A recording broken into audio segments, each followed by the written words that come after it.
Welcome to U.S. Secret Agenda YouTube channel. The Pentagon announced Wednesday that President Joe Biden has formally approved the deployment of 3,000 U.S. troops to Poland, Germany and Romania. In addition, last week, President Joe Biden announced that 8,500 American troops were on alert to be sent to Europe. This was a clear message amid conflicts in Ukraine and tensions with Russia. This week, the U.S. military began to implement President Biden's orders. Germany, which for a long time only watched the tensions on the Russian-Ukrainian border and partially opposed possible military support and deployments, started to act together with the North Atlantic Alliance and the United States with a serious turnaround this week. Pentagon Press Secretary John Kirby said about 1,000 U.S. troops in Germany would be redeployed to Romania in the coming days to support a similar number of American forces currently in the country. The additional soldiers are part of a Stryker infantry unit, designed for quick deployment and rapid movement. In addition, Kirby said he will send an additional force of about 2,000 men from the United States to Europe, most of which will go to Poland. This includes troops from the 82nd Airborne Division deployed to that country and the 18th Airborne Corps, which has set up a suitable headquarters for the Joint Task Force in Germany. Both are located in Fort Bragg, North Carolina.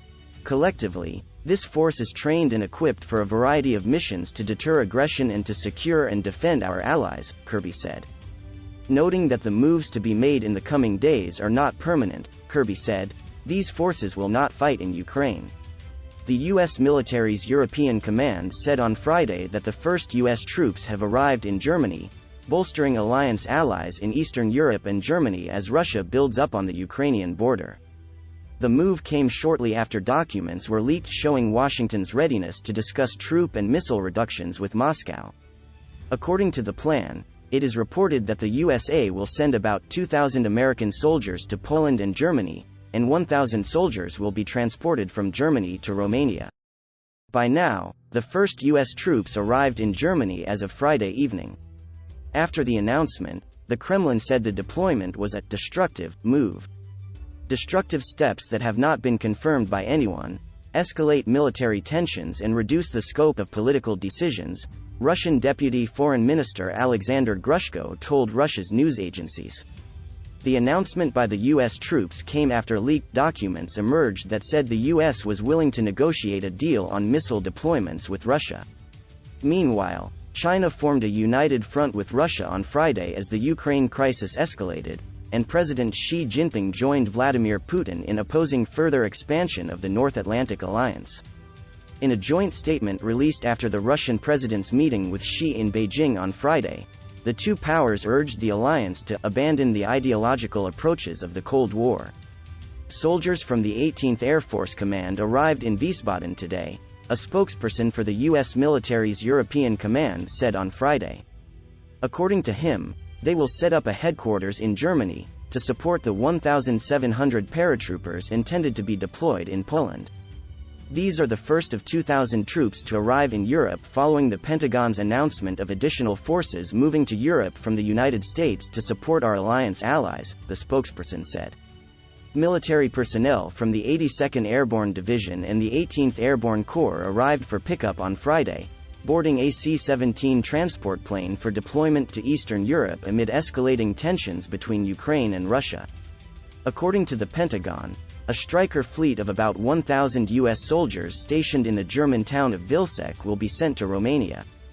The United States continues to de facto escalate tensions in Europe, Kremlin spokesman Dmitry Peskov said. Peskov said the deployments were the best proof that we as Russia have an obvious reason for concern. U.S. officials said the deployments to Eastern Europe were a show of support for their North Atlantic Alliance allies, who felt threatened by Russia's military moves near Ukraine. Last week, the United States placed 8,500 troops on high alert to the United States in case an alliance response force was called in and U.S. forces were needed quickly. But the United States and the North Atlantic Alliance have tens of thousands of other troops stationed in Europe for additional deployments to their Eastern European allies. Kirby said the deployed troops were separate from the 8,500 U.S. soldiers who were on high alert. Kirby said the Pentagon did not rule out the possibility of further action by U.S. troops in the coming days. Spanish media published 2 documents from the North Atlantic Alliance and the United States in response to Russia's security demands in Europe.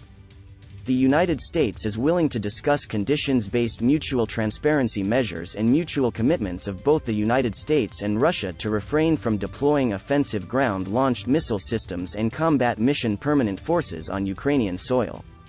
Document has been read.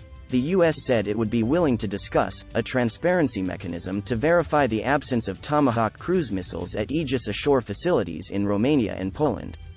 Meanwhile, Germany's new Chancellor Scholz, remembering that he is the political leader of Germany, announced that he will hold talks with both Moscow and Washington at the end of this week. German Chancellor Scholz is aware that Germany has been the subject of speculation and criticism about its reliability in responding to President Vladimir Putin's threats toward Ukraine due to its dependence on Russian gas and oil as well as its support for the Nord Stream 2 pipeline. Berlin's refusal to provide weapons to Kiev, while offering hospital supplies and army helmets, has only added to the criticism. Some voices in Washington, including many in Congress, argue that Germany is an unreliable partner and the weakest link in NATO in dealing with Putin. Germany's history with Russia, particularly the legacy of the Second World War, is often presented as a justification for sustaining close ties with Moscow. Up until recently, Scholz argued that Nord Stream 2 should not be mixed in with the confrontation with Russia over Ukraine.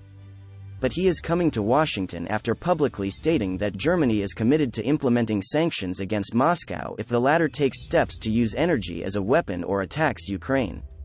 That is understood to include threats to finally cancel the pipeline project. Scholz will be under pressure to clarify his case for implementing and sustaining sanctions. Clearly stating Germany's position in Washington will also be seen as a firm alignment with Biden, who is facing strong pressure in Congress to impose more sanctions on German companies connected to Nord Stream 2. A Russian invasion of Ukraine will strengthen calls for not only more sanctions but also military aid from Germany. The current challenge involving Ukraine requires the recognition of a shared threat and the need to share resources to confront it. Scholz and Biden also share the challenge of sustaining domestic support for their decisions as their respective predecessors did in past crises. In both cases, they need the support of each other, particularly if the crisis escalates further. Additionally, Germany is struggling with self-imposed limits on steps it is willing to take, which remains a source of tension with the United States as well as within Europe. Germany is confronting threats to the international order in which it has been able to successfully emerge over the past 7 decades. Today it is faced with demonstrating its responsibility to protect that order in partnership with its allies. This requires a unified response from the coalition Scholz leads as well as close coordination with European Union partners and within NATO. Germany should remember the burdens it shared with its partners for 4 decades during the Cold War, during which the divided country was the front line between thousands of troops and weapons. Scholz can refer to the dialogue and the deterrence that led his predecessors to achieve unification in 1990. Both strategies were necessary and were ultimately successful. Germany today needs to affirm its commitment to sharing burdens and its determination to uphold the principles of democracy and freedom for Ukraine. That will require leadership from Scholz to persuade Germans about what is at stake.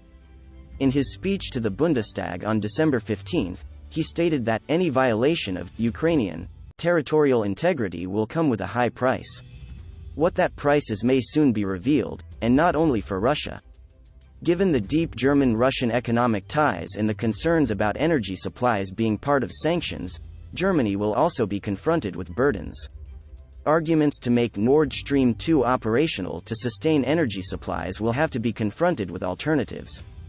This is a moment when Germany's preferences for dialogue must be matched by a capacity for credible deterrence. This challenge may be a long test for the country and its partners, but such a test was faced already by Chancellor Angela Merkel, who was instrumental in leading European sanction responses to Russia's illegal annexation of Crimea in 2014. That same duty falls to Scholz now. The message Scholz needs to deliver in Washington, but also to all Germany's partners, should be clear. His country will not waver in this moment of crisis or seek a middle ground with Putin. Like the United States, Germany can seek to sustain a dialogue with Russia, but it must be ready for consequences if this fails. The legacy of history should not prevent it from confronting Russia or from helping Ukraine defend itself. In fact, it raises an obligation to do so. Germany can seek to sustain a dialogue with Russia, but it must be ready for consequences if this fails. The United States needs a coherent Europe to deal with Putin's challenges, and Germany is a vital partner in that effort. Scholz can contribute most to that role by unifying his government, and his Social Democratic Party, to forge a credible response with the tools Germany has at its disposal.